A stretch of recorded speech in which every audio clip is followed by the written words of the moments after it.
Hello दोस्तों। हमारे India में सी फूड खाने के शौकीन तो बहुत सारे हैं, लेकिन हेल्थ के मामले में क्या अच्छा है क्या बुरा, कैसे हम चूज करें, कौन से टाइप का सी फूड लेना चाहिए, कितनी बार उसको खाना चाहिए ताकि हमारी हेल्थ मेंटेन रहे और रादर सी फूड खाने से हमको फायदा मिले। आज हम इस बारे में बात करेंगे।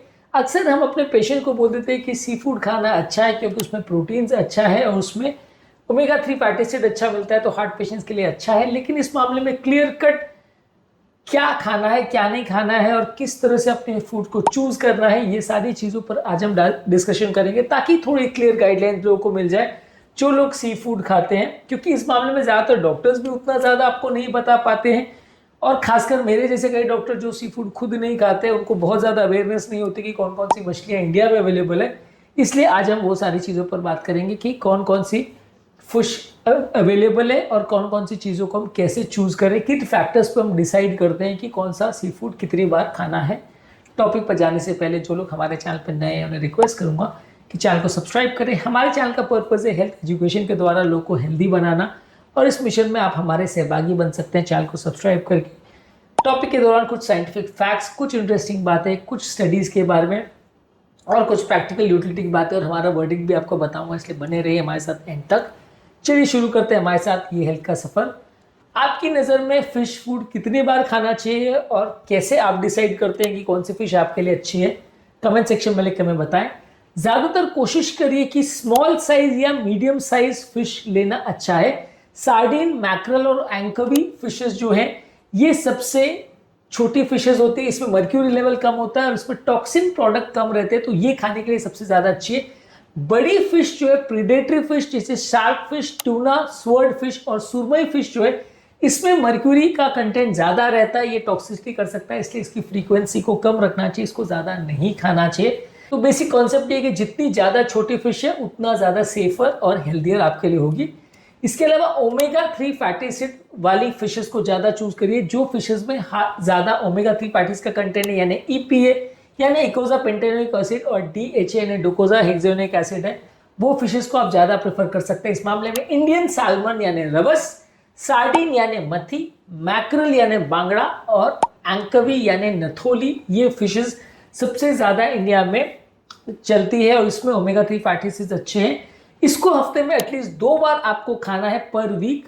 इसमें 100 to 150 ग्राम्स पर सर्विंग आपको खाना है, एक बार में 100 से 150 ग्राम खाना है। हफ्ते में 2 बार ऑयली फिशेस को। कुछ सब फिशेस के प्रोनाउंसिएशन मेरे गलत हो सकती है क्योंकि मेरे घर पे नहीं बनता, इसलिए आई एम नॉट श्योर कि इनको क्या लोकल लैंग्वेज में बुलाते हैं, प्लीज डोंट माइंड दैट। इनकी मैं फोटोज आपको दिखा दे रहा हूँ, आप लोकल लैंग्वेज में या लोकल एरियाज में फिश मार्केट्स पे सर्च कर सकते हो कि इनमें से कौन सी अवेलेबल है और कौन सी आप खाना चाहते हो। इसके अलावा वाइल्ड कॉट फिशेस ज़्यादा अच्छी हैं, यानी कि जो सी में या ऐसे एरिया में पकड़ी गई फिशेस है वो ज़्यादा अच्छी है एज कम्पेयर टू या फार्म में जिनको रियर किया जाता है वो फिश के कंपेरिजन में omega 3 fatty acid wild fish में ज़्यादा होता है। जो फार्म वाली फिशेस रहती है वो कंपेरेटिवली ऐसे पानियों में बनाई गई हो या वहाँ पे उनको रियर किया गया हो जब पानी साफ हो, ये इंश्योर करिए। नहीं तो उसमें अगर पानी में बहुत ज़्यादा कंटामिनेशन है या ओवर क्राउडेड एरिया है या पोल्यूटेड एरिया से अगर वो फिश को पकड़ा गया है तो उसमें प्रॉब्लम्स हो सकती है और उससे आपकी हेल्थ बिगड़ सकती है। वाइल्ड कॉट फिश यानी जिसको समुद्र में पकड़ा गया है या नदी में पकड़ा गया है वो कंपेरेटिवली ज़्यादा हेल्दियर हो सकते हैं, उसमें कंटामिनेशन के चांस कम होंगे क्योंकि वहाँ का पानी के गंदे होने के चांस कम है। तो जहाँ से आप फिश ले रहे हो उसका सोर्स और उसका फ्रेशनेस को कंफर्म करिए। इसके अलावा कुकिंग करने के मेथड्स पर ध्यान रखिए। ग्रिल करके, स्टीम करके, बेक करके और लाइटली सॉटे करके इनको आप बना सकते हैं। डीप फ्राई और हेवीली बैटर्ड सी फूड को मत लीजिए। डीप फ्राइड सी फूड में ओमेगा 3 फैटी एसिड खत्म हो जाता है और अगर आप उनको डीप फ्राई करके बनाते हो तो ट्रांस फैट्स बढ़ जाते हैं, ये अच्छा नहीं है और ये आपकी हेल्थ को बिगाड़ सकता है। ज़्यादातर फिशेस को आप मैरिनेट कर सकते हैं नींबू, हल्दी, अदरक और काली मिर्च के साथ, इसका फ्लेवर को भी इंप्रूव करेगा और हेल्थी भी इनको ज़्यादा बनाएगा। ये सारी चीज़ों को कुकिंग करते समय आप ध्यान रख सकते हैं। इसके अलावा फिशेस का मर्क्यूरी लेवल के हिसाब से भी आप डिसाइड करते हो कि कौन सी फिश आप खा सकते हो। मर्क्यूरी लेवल ज़्यादातर लो होता है सार्डिन, मैक्रल, एंकवी, रवस, प्रॉन और क्लैम्स में। इसको आप हफ्ते में 2 से 3 बार खा सकते हो। जिनमें मॉडरेट रहता है उनको आप कम बार खा सकते हो, हफ्ते में मैक्सिमम 1 या 2 बार। पॉम्फ्रेट, सीयर फिश, हिल्सा और स्क्विड में मॉडरेट होता है, इसको आप हफ्ते में 1 से 2 बार खा सकते हो। और जो फिशेस में ज़्यादा मर्क्यूरी होता है जैसे शार्क, ट्यूना और स्वर्ड फिश, इनको आप कम खाएं तो अच्छा है।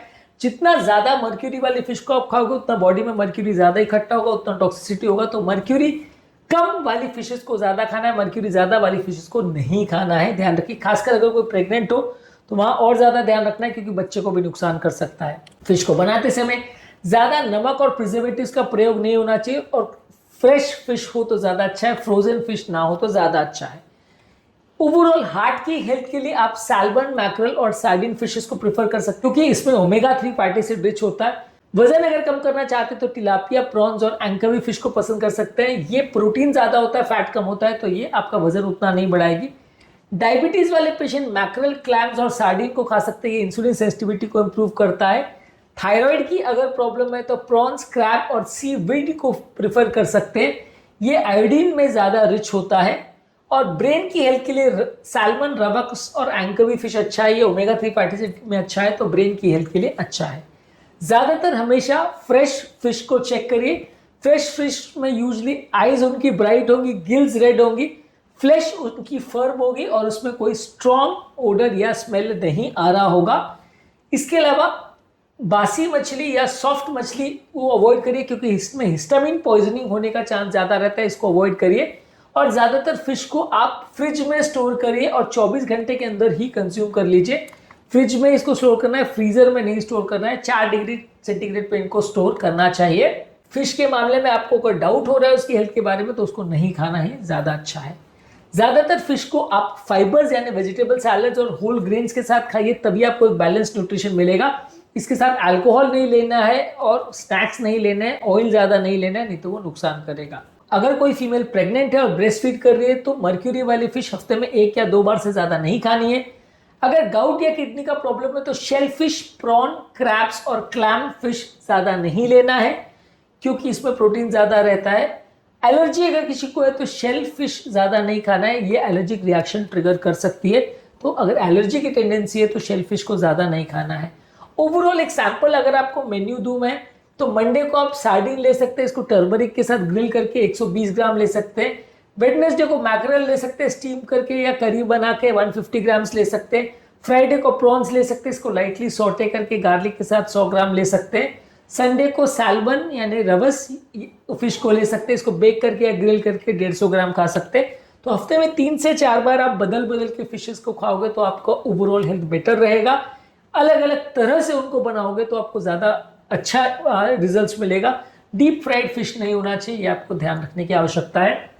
आज के टॉपिक में हमने बात करी कि अगर आप फिश फूड चूज करना चाहते हो तो किन क्राइटेरिया पे चूज करते हो और क्या उसकी एवरेज फ्रीक्वेंसी होनी चाहिए, किन चीज़ों पे डिसाइड होता है, इस पर हमने बात करी। उम्मीद करूंगा कि आज के टॉपिक में कुछ नई बातें जानने को मिली होगी। जो लोग हमारे चैनल पर नए हैं उन्हें रिक्वेस्ट करूंगा कि चैनल को सब्सक्राइब करें। हमारे चैनल का पर्पज़ है हेल्थ एजुकेशन के द्वारा लोग को हेल्दी बनाना और इस मिशन में आप हमारे सहभागी बन सकते हैं। टॉपिक के दौरान यदि आप कमेंट्स करते हैं तो उससे हमें आपकी हेल्थ प्रॉब्लम्स के बारे में और प्लस आपका हमारे टॉपिक के बारे में क्या विचार है इसके बारे में पता चलता है। आपके कमेंट्स हमारे लिए इंस्पिरेशन और मोटिवेशन का भी काम करते हैं, इसलिए कमेंट्स करते रहिए, टॉपिक्स को देखते रहिए, शेयर करते रहिए और हेल्थ के सफर में हमारे साथ आगे बढ़ते रहिए।